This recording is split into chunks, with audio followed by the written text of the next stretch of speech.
हाय viewers, कैसे हैं आप सभी लोग। वेलकम है आप सभी का आज के एक और नए एनालिसिस वीडियो में। चलिए मार्केट को एनालिसिस करते हैं और देखते हैं मार्केट का क्या सीन है आज का। कल के जो हमने ट्रेड्स लिए थे, कल के जो मैंने आपको टारगेट्स बताए थे, सारे हमारे ऑलमोस्ट टारगेट हिट हुए और अच्छा था मार्केट भी कल का। अच्छे ट्रेड्स हमें मिले। अब आज का देख लेते हैं, आज का सीन क्या है। पूरा वीडियो लास्ट तक देखिए, सीखने को बहुत कुछ मिलेगा। और अगर चैनल पे पहली बार आए हैं, वीडियो लाइक कीजिए, शेयर कीजिए और सब्सक्राइब कीजिए चैनल को, ताकि आपको कंटेंट लगातार मिलता रहे। चलिए आते हैं चार्ट पर और एनालिसिस करते हैं कंटिन्यू, क्योंकि सिर्फ यहाँ बातों में टाइम निकालेंगे तो एनालिसिस कब करेंगे। चलिए शुरू करते हैं। इसको मैं करता हूँ बंद। ये हो गया ऑन। चलिए आ गए अब हम चार्ट पर। सबसे पहली बात तो ये कि जो कल का एक ट्रेड था आपका, कल मैंने जो ट्रेड दिया था यहाँ से यहाँ तक का, ये वाला ट्रेड मैंने कल शेयर किया था। जो ये वाला ट्रेड में पूरा टारगेट मिल गया था आप लोगों को। इसमें करीब 300 पिप का टारगेट था। एक जो यहाँ नीचे से ये ट्रेड लिया था, ये जो ट्रेड था, इसमें भी काफ़ी अच्छा टारगेट था, करीब 550 पिप्स इसमें मिले। और उसके बाद रही बात आज की, तो मैंने आज का एक ट्रेड शेयर कर रखा है जो कि टेलीग्राम में आप लोगों को दिया हुआ है। इसके पीछे लॉजिक क्या रहा वो मैं बता देता हूँ। मार्केट जब सुबह ओपन हुआ, पहले नीचे आया, फिर मार्केट ऊपर की तरफ जाना मार्केट ने शुरू किया। मार्केट ब्रेकआउट करते हुए ऊपर की तरफ जा रहा था। मार्केट ने जो ब्रेकआउट किए, उसके बाद में मार्केट ने फिर यहाँ पे चेंज ऑफ कैरेक्टर कर लिया। 15 मिनट के टाइम फ्रेम पर भी यही सीन था। 15 मिनट के हिसाब से ही समझते हैं इसको। 15 मिनट के हिसाब से भी ये सेम ही सीन था। यहाँ पे अगर आप देखेंगे, ब्रेकआउट किया, उसके बाद में चेंज ऑफ कैरेक्टर हो गया मार्केट का। मार्केट ने ट्रेंड चेंज कर लिया। उसके बाद फिर से मार्केट ऊपर गया यहाँ तक, और इस ऑर्डर ब्लॉक से मार्केट रिजेक्ट होकर नीचे की तरफ आया। यहाँ पहले क्या किया, मार्केट ने लिक्विडिटी को लिया, फिर मार्केट नीचे की तरफ आया। इसके बाद में फिर मार्केट ने यहाँ पे चेंज ऑफ कैरेक्टर कर दिया। तो अब यहाँ पे जो इसके लिए लिक्विडिटी बनती है, ये एक ऑर्डर ब्लॉक एरिया है, जिसमें से मैंने मार्केट को सेल किया था। मैंने यहाँ पे कहीं ट्रेंड लाइन को देखकर इस जगह में, क्योंकि टैप तो मार्केट ने कर ही दिया था, 15 मिनट का ये कैंडल क्लोजिंग देखकर हमने यहाँ पे एंट्री बना ली। अभी यहाँ पे एक और री एंट्री हम लोग बना सकते हैं इस वाले एरिया में। अगर मार्केट आता है 4467 के आसपास में, अगर मार्केट यहाँ पे 5 मिनट पे कोई रेड कैंडल दिखाता है इस जगह में, तो हम यहाँ पे एक एंट्री और बना लेंगे अपनी। फिर मार्केट यहाँ तक मार्केट आ सकता है, यहाँ तक हम मार्केट को प्लान कर सकते हैं। और इसको मैं यहाँ रख देता हूँ। करीब 250 पिप्स का टारगेट बनेगा इस वाले ट्रेड में। अगर ये चलता है ये ट्रेड, तो ये आ सकता है 4436 के आसपास में मार्केट आ सकता है। तो एक तो ये रहा। और उसके बाद में फिर आते हैं सिल्वर पे। सिल्वर पे भी 15 मिनट के हिसाब से अगर हम देखें, तो 15 मिनट के हिसाब से सेम ही सीन है। यहाँ पे मार्केट अभी इस ऑर्डर ब्लॉक एरिया में ही है। हालांकि इस वाले ऑर्डर ब्लॉक को तो मार्केट ने फिल किया नहीं, इसको मतलब सीधा निकल गया यहाँ से। इसके बाद अब इस वाले ऑर्डर ब्लॉक में मार्केट घूम रहा है। अगर यहाँ पे अब ये चल गया ये ट्रेड, तो ये बहुत अच्छा टारगेट देगा। अदरवाइज छोटा सा एस इस ट्रेड में, ट्रेड बहुत अच्छा है ये मैंने शेयर किया इसी वजह से, क्योंकि यहाँ पे भी मार्केट ने ये ब्रेकआउट जैसे किया, उसके बाद फिर यहाँ पे मार्केट ने ब्रेक डाउन कर दिया और मार्केट चेंज ऑफ कैरेक्टर करते हुए, सॉरी, ब्रेक ऑफ स्ट्रक्चर करते हुए नीचे आ रहा था। अब यहाँ पे अगर ये ट्रेड यहाँ सस्टेन कर जाता है, तो आपको ये टारगेट दे सकता है। लेकिन अगर नहीं चलता है, यहाँ इसके अंडर की क्लोजिंग मिल जाती है इसके ऊपर, तो फिर इसमें एंट्री मत लेना। बिटकॉइन। बिटकॉइन का क्या सीन है, बिटकॉइन का देख लेते हैं एक बार। बिटकॉइन का सीन देखते हैं। और ये वाला भी देख लीजिए, ये फंडेड अकाउंट है। इसमें भी हमारी एंट्री इसी जगह में हो रखी है। यहाँ पे फंडेड अकाउंट में हमने एंट्री ली हुई है। ये फंडेड अकाउंट है, जो अपना एक $10,000 का अकाउंट था। इसमें कुछ लॉस था कल का मेरा थोड़ा बहुत, क्योंकि इस वाले अकाउंट में मैंने बाद में ट्रेड लिया था। रियल अकाउंट के अलावा मैंने बाद में ट्रेड लिया था फंडेड अकाउंट में, तो यहाँ पे ये थोड़ा लॉस था।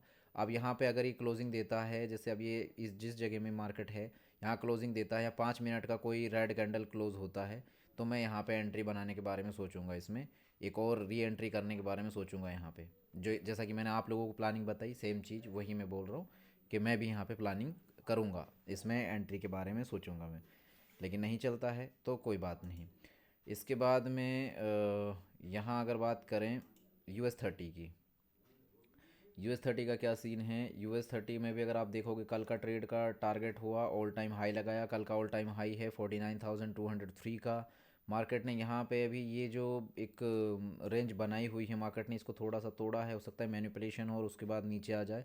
8 बजे मार्केट ओपन होगा तब इसका पता चलेगा। हालांकि इसने नीचे की तरफ ब्रेकडाउन दे दिया है, तो इससे हमें समझ में आ रहा है कि एक इंटरनल लिक्विडिटी बन रही है और एक इंटरनल यहाँ पे डाउन ट्रेंड यहाँ पे स्टार्ट हुआ है इसमें, है ना। और इसके बाद में ये आता है यूएस ऑयल। यूएस ऑयल का कल का ये टारगेट अपना हिट हो गया था, क्योंकि यहाँ पे जैसे ब्रेकआउट हुआ उसके बाद मार्केट रीटेस्ट करने आया, एंट्री बनी, टारगेट हुआ। उसके बाद आज भी मार्केट ने देखो इस एरिया को तोड़ा नहीं, इस लो को तोड़ा नहीं, ये लो को तोड़ा नहीं, और उससे पहले ही मार्केट ऊपर की तरफ निकल गया और ब्रेकआउट कर दिया। अब हम सोच रहे हैं कि इस एफ एरिया में अगर आता है, यहाँ पे कोई रिस्पेक्ट करता है मार्केट, ये वाला जो एफ ये जो फेयर वैल्यू गैप है, इसमें मार्केट यहाँ आता है और यहाँ कोई 15 मिनट का कैंडल क्लोज मिलता है हमें, तो हम मार्केट को लॉन्ग कर सकते हैं यूएस ऑयल में। नैस्डैक का क्या सीन है, नैस्डैक का भी देख लेते हैं। नैस्डैक में भी देखो अभी यहाँ पे कोई ऐसा क्लियर मूव नहीं है, इसलिए मैंने यहाँ पे ये लिक्विडिटी डाल दी कि ये ऊपर की लिक्विडिटी है, ये नीचे की लिक्विडिटी है। अगर यहाँ से कहीं ब्रेकडाउन मिलता है तो इस रेंज से बाहर निकलेगा, तब हम यहाँ पे इसको ट्रेड करने के बारे में सोचेंगे, उससे पहले हम इसमें हाथ नहीं देंगे।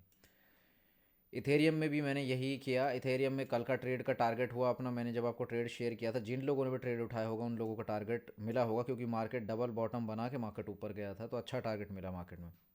अब एक बार, दो बार, तीसरी बार टैप कर लिया, एक बार हो सकता है मार्केट यहाँ से रिजेक्शन खा के नीचे की तरफ गिरेगा, तो हम यहाँ पे अपनी एक एंट्री के बारे में सोचेंगे, यहाँ पे लॉन्ग की एंट्री बनाने के बारे में सोच सकते हैं हम इसमें। इसके बाद में आते हैं यूरो यूएसडी में। यूरो यूएसडी में कल का एक ट्रेड ये था, अच्छा था, मैं दोबारा री एंट्री मिली नहीं, यहाँ पे मिल जाती तो हम लोग दोबारा से लॉन्ग करते, लेकिन मार्केट सीधा निकल गया, फिर ब्रेकआउट कर दिया और उसके बाद आज मार्केट ने चेंज कर दिया, यहाँ पे कैरेक्टर ही चेंज कर लिया और आवरली टाइम फ्रेम पर भी ये चेंज हो रखा है। अब मार्केट अगर ऊपर आता है इस वाले ऑर्डर ब्लॉक एरिया में, तो यहाँ से हम मार्केट को फिर सेल करने के बारे में सोच सकते हैं। जैसे कि अभी ये है, अब मैं मान लीजिए ये वाला रखता हूँ आवरली टाइम फ्रेम का, क्योंकि 15 मिनट पे तो अपनी एंट्री है ना, 15 मिनट पे तो अपनी एंट्री है। अगर इस ऑर्डर ब्लॉक में मार्केट आता है, इस ऑर्डर ब्लॉक में मार्केट आता है यहाँ पे, तो हम इसको सेल करने के बारे में सोचेंगे। GBP USD का क्या सीन है, GBP USD में भी यही ऐसे ही मिलेगा आपको, देखो सेम ही स्ट्रक्चर है, क्योंकि इनका कॉरिलेशन सिमिलर है, दोनों एक ही साइड में चलते हैं, यूरो भी और GBP भी। तो यहाँ पे इसने भी ब्रेकडाउन कर रखा है। अब अगर इसमें हमें एंट्री मिलती है, आवरली पे मैं जाऊँ, आवरली पे आप देखो क्लोजिंग हो रखी है, यहाँ मैंने ये गलत लगा दिया, 1 मिनट, इसको मैं यहाँ करूँ, 15 मिनट के हिसाब से नहीं लेंगे हम, बल्कि हम इसके हिसाब से लेंगे। यहाँ पे, यहाँ कहीं वापस आता है ना, इस जगह में एक बार ये टेस्ट करता है इस एरिया को, तो उसके हिसाब से अंदाज़ा लगेगा हमें, तब हम यहाँ पे री एंट्री बनाने के बारे में सोचेंगे और यहाँ पे GBP USD को हम सेल करने के बारे में सोच सकते हैं, क्योंकि यहाँ पे इन कैंडल्स पे ये नहीं रुकेगा, अगर करता है यहाँ पे ब्रेक, तो फिर ये सीधा निकल जाएगा। इसके बाद है आपका ये यहाँ पे आप देख सकते हैं, ये है USD JPY। यहाँ इसकी एक री एंट्री बनी थी, यहाँ तक इसने टारगेट दिया, उसके बाद एक फिर से एक री एंट्री बनी, यहाँ तक तो चला गया। अभी यहाँ पे उम्मीद है कि ये नीचे की तरफ गिर सकता है और थोड़ा आ सकता है टारगेट, बट लेकिन जिस तरीके से ये मूव कर रहा है 15 मिनट के हिसाब से, इसने एक ऊपर की तरफ ब्रेकआउट किया हुआ है, इसलिए यहाँ पे हमने ब्रेक इवन लगाया हुआ है। अगर चलता है ठीक है, नहीं तो ब्रेक इवन इसमें कट जाएगा, है ना। तो ये था मार्केट का एक क्विक अपडेट आज के लिए, जो मैंने आप लोगों को शेयर तो कर दिया, लेकिन यहाँ पे देखो अभी मुझे यहाँ पे ऐसा कुछ ऐसा अपडेट नहीं मिल रहा। यहाँ पे मार्केट क्लियर ऊपर की तरफ तोड़ता हुआ दिख रहा है, तो यहाँ पे जाएगा तो छोटा सा एसएल अपना चला जाएगा, क्योंकि 70-80 पिप्स का एसएल था अपना। और अगर चलता है ये, तो ये मैंने एसएल लेकिन आप लोगों को छोटा एसएल दिया था, यहाँ पे ही दिया था मैं, जिन लोगों का छोटा एसएल था उनका तो यहीं पे ही निकल गया होगा। चलता है तो अच्छी बात है, नहीं तो कोई बात नहीं। अब यहाँ से इसने जैसे ब्रेक कर दिया है, अगर ये क्लोजिंग भी ऊपर दे देता है तो फिर इसके चांसेस कम है चलने के, ये ऊपर की तरफ ही ब्रेक करेगा। तो बाकी जैसा भी रहेगा, मैं आप लोगों को बाकी की अपडेट तो इधर भी डाल दूंगा, जो टेलीग्राम है अपना, उसको भी आप ज्वाइन करके रखिएगा। अब यहाँ से अगर ये इसमें एसएल चला जाता है, तो हम दोबारा से एंट्री बनाने के बारे में सोचेंगे, जैसा ट्रेंड, क्योंकि ट्रेंड पूरा जो है बड़े टाइम फ्रेम के हिसाब से ट्रेंड पूरा अप है मार्केट का, ठीक है, पूरा अप ट्रेंड में है मार्केट। तो स्मॉलर टाइम फ्रेम के हिसाब से यहाँ पे इतना हमें वो दिख नहीं रहा है मार्केट में पोटेंशियल। चलिए ठीक है, thank you so much for watching, take care all of you.